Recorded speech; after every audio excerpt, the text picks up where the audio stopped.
Welcome back to my channel Rupali's diary. এয়া আমি আজি এটি বিশেষ অনুষ্ঠানলৈ আহিছোঁ। আজি BS কলেজ ছাত্ৰাবাসৰ নৱাগত আদৰণি সভা। এই আদৰণি সভাখনি তেওঁলোকে সুন্দৰকৈ সজাই তুলিছে। আমি আহিছোঁ পুৱা 9 বজাৰ পৰাই 9 বজাত পতাকা উত্তোলন স্মৃতি দৰ্পণ এয়া আৰম্ভ কৰিবলৈ লৈছে।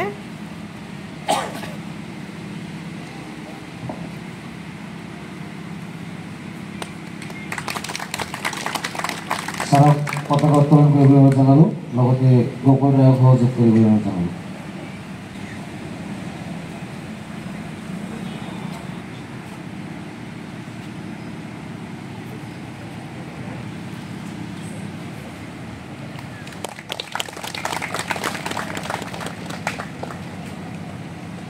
সাৰক স্মৃতি দৰ্পণ কৰিবলৈ জনাইছোঁ।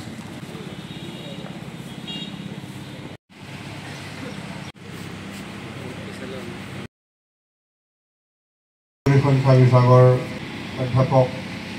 সানিদুল ইছলাম, ৰূপালী নেওগ বৰা, আমাৰ অতি মৰমৰ প্ৰাক্তন আৱাসী আব্দুল ৱাৰিছ শ্বেখ আৰু 2 আৱাসৰ মৰমৰ আৱাসীসকল, আজি আমি কিছু পলমকৈ আমাৰ নৱাগত ডক্টৰ ছাৰ ৰূপালী নেওগ বৌ, মোৰ ছাত্ৰ সদৃশ ৱাৰিছ সানিদুল, ছাত্ৰাবাস আৰু ছাত্ৰী নিবাসৰ মনিটৰ্ছ, 2টা আৱাসৰ আৱাসীসকল সকলোকে এই 53তম নৱাগত আদৰণি সভা অনুষ্ঠানটোলৈ আন্তৰিক অভিনন্দন জ্ঞাপন কৰিছোঁ। প্ৰাক মুহূৰ্তত এই দিনজোৰা কাৰ্যসূচীৰ শুভাৰম্ভৰ কৰাৰ লগতে সেই মুহূৰ্তটোত আমি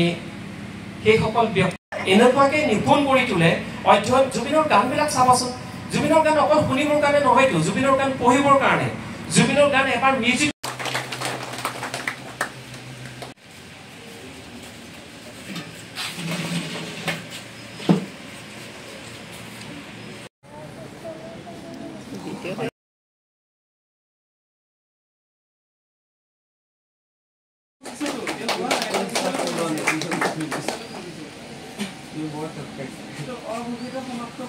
মনিটৰদ্বয়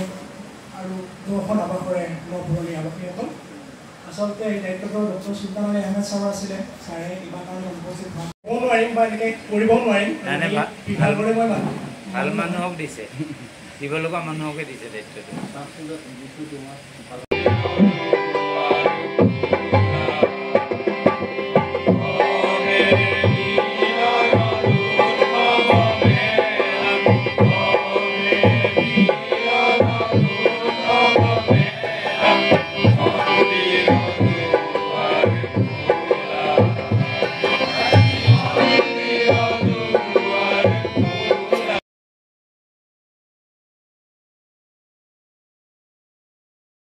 জৰ্জৰিত হৈ পৰিছে আমাৰ ছাত্ৰাবাসখন। গতিকে আজিৰ এই নৱাগত আদৰণি সভাত মই সমস্যাসমূহ নিৰাময় কৰাৰ বাবে অধ্যক্ষ মহোদয় বিনম্ৰভাৱে অনুৰোধ জনাইছোঁ। ইয়াত যদি কিবা ভুল ত্ৰুটি হৈ যায় তাৰ বাবে ক্ষমা প্ৰাৰ্থনা কৰি মোৰ উপদেশকৰ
প্ৰতিফলতাৰ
যিসকলে যি পাৰা ইয়াত পৰিৱেশন কৰে যি পাৰা বুলি ভাবা যে মই লেকচাৰ দিব পাৰোঁ এটা লেকচাৰ যে মই এটা আবৃত্তি কৰিম আবৃত্তি মই গান গাবৰ ইচ্ছা আছে ইয়াত গাই দিয়া কাৰণ বাকী হ'ল তোমাৰ বন্ধু বান্ধৱ এইকাৰণে কৰিব লাগিব যে জীৱনত মই কি হওঁ সেইটো বেলেগ কথা কিন্তু মই সমাজৰ বাবে যোগ্য হ'ব মই পৰিয়ালৰ বাবে যোগ্য হ'ব লাগিব মই কিহৰ বাবে তোমালোকে এই কথাটো সদায় মনত ৰাখিবা মই এতিয়া কিবাহৰ কাৰণে যোগ্য হৈছোঁ যে কলেজত যে মই আছোঁ ছাত্ৰ হিচাপে মই কিহৰ কাৰণে যোগ্য মই পঢ়া শুনা কৰিছোঁ অকল সেইটোৰ কাৰণে যোগ্য মই আৰু মোৰ বেলেগ কাম কৰিব পাৰোঁ মোক বিচাৰে ইয়াত অনুষ্ঠান অনুষ্ঠিত হ'লে মোক বিচাৰে যদি নিবিচাৰে তাৰমানে মই নোহোৱাকৈ চব অনুষ্ঠান হৈ থাকিব তাৰমানে মোৰ প্ৰয়োজন ঘৰৰ সকলো কাম মই নোহোৱাকৈ হ'ব মোৰ প্ৰয়োজন মোৰ ওচৰ চুবুৰীয়া মোৰ গাঁওখনত যদি কিবা অনুষ্ঠান হয় মোক নিবিচাৰে সেইকাৰণে মোৰ প্ৰয়োজন নাই তাৰমানে মই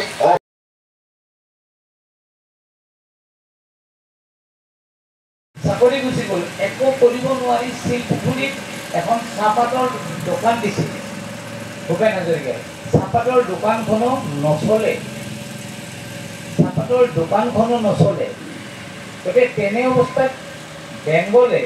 পশ্চিমবংগই ভূপেন হাজৰিকাক ঠাই দিছিল জাগিগড়তে আৰু ভূপেন হাজৰিকাই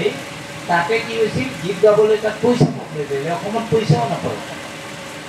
কল্পনা লাজমীয়ে যদি সেই সময়লৈকে মুখবিলাক দেখি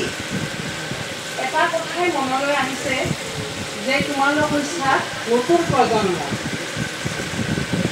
আৰু গোটেই সমাজখনৰ ভৱিষ্যত নিৰ্ভৰ কৰিছে তোমালোকৰ ওপৰত তোমালোকে কৰিব নোৱাৰা কামেই নাই আমি পৃথিৱীৰ ইতিহাসলৈ যদি লক্ষ্য কৰোঁ যিমানবোৰ ডাঙৰ ডাঙৰ আন্দোলন হৈছে সমাজ পৰিৱৰ্তন কৰিব যিমান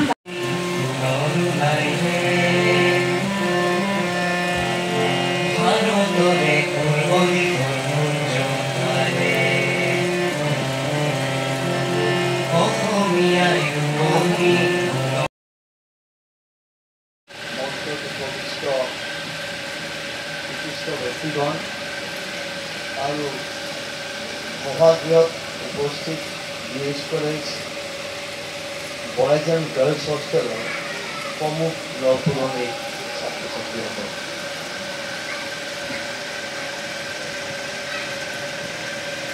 প্ৰথমতে মই সভাপতিৰ পৰা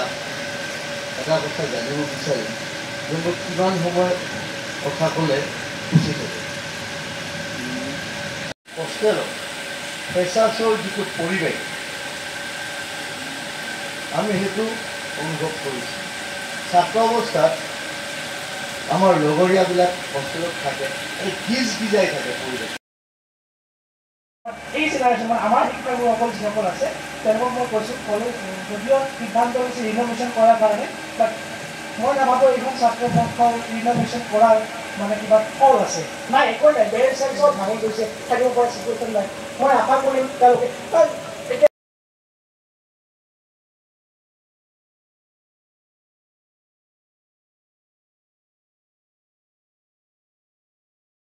মানৱ সম্পদলৈকে ৰূপান্তৰিত হোৱাৰ মানে আগবাঢ়ি আছা আৰু এই মানৱ সম্পদলৈকে ৰূপান্তৰিত হোৱাৰ মানে শিক্ষাৰ আৱশ্যকতা যথেষ্ট আছে গতিকে নিজকে শিক্ষিত কৰিব লাগিব জ্ঞানী কৰিব লাগিব বিভিন্ন দিশত সফলতা অৰ্জন কৰিব লাগিব তেতিয়াহে তোমালোক মানৱ সম্পদলৈকে ৰূপান্তৰিত হ'বা গতিকে মানৱ সম্পদলৈকে ৰূপান্তৰিত হোৱা আটাইয়ে শিক্ষাৰ যিটো গুৰুত্ব এই গুৰুত্বটো উপলব্ধি কৰা তাক ধাৰাবাহিকভাৱে চলাই থকা যিমান পৰা সিমান জ্ঞান বুটলা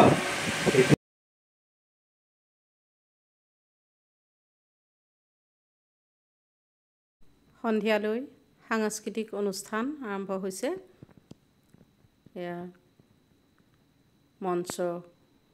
উদ্বোধন মঞ্চত বন্তি প্ৰজ্বলন সাংস্কৃতিক অনুষ্ঠান সম্ভাষণ আৰম্ভণি আগবঢ়াইছোঁ আজি আমি এই সুন্দৰ এটি পৰিৱেশত উপস্থিত হৈছোঁহি আজি এই অনুষ্ঠান ভাগ দিনৰ কাৰ্যসূচী সুন্দৰকৈ পাৰ হৈ গৈছে আৰু এই ৰাতিৰ অনুষ্ঠান ভাগিও সুন্দৰকৈ পাৰ হৈ যাব 53তম BS কলেজ ছাত্ৰাবাসৰ এই নৱাগত আদৰণি সভাখনি মই প্ৰথম সন্ধিয়াৰ কাৰ্যসূচী বন্তি প্ৰজ্বলনেৰে মুকলি কৰিলোঁ আৰু আমাৰ উদ্বোধক ডাঙৰীয়া আছে তেখেতেও তোমালোকক জনাব উপসংবাদ মই বিশেষ নকওঁ ইয়াকে কৈ সামৰিছোঁ নমস্কাৰ মঞ্চত উপবিষ্ট ৰূপালী বাইদেউ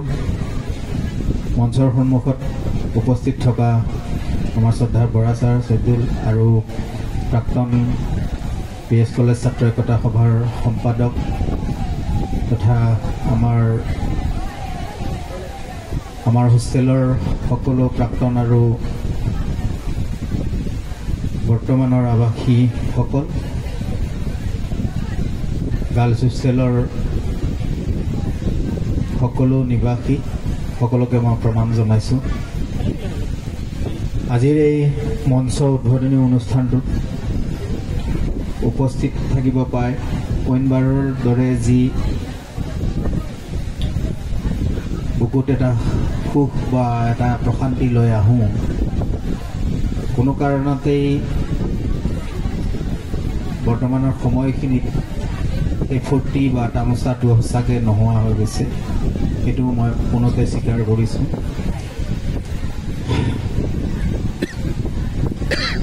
কামিহাৰ ভাঙি যোৱা এই ধুমুহাজাকৰ পিছত আচলতে আমাৰ জেনজিৰ কি কৰ্তব্য বা দায়িত্ব হ'ব আমাৰ জেনজিৰ নিশামো জগাবলে বহু যুগৰ পিখা তুমি বহু যুগৰ পিখা তুমি কিয় ঘনে ঘনে অপূৰ্ণ জীৱন তুমি আকৌ এবাৰ আহিবানে আকৌ এবাৰ আহিবানে জয় জমিতা থেংক ইউ সকলোকে